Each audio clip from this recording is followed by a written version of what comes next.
ગુજરાત વિધાનસભાનું બજેટ સત્ર આગામી 19મી ફેબ્રુઆરીથી શરૂ થશે.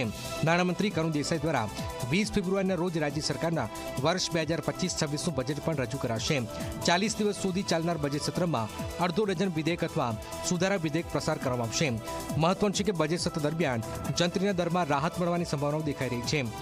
ઉલ્લેખનીય છે કે નાણામંત્રી કરુણ દેસાઈએ વર્ષ 2024-25 માટે ગુજરાત સરકારનું 3,32,465 કરોડનું અંદાજપત્ર રજૂ કર્યું હતું.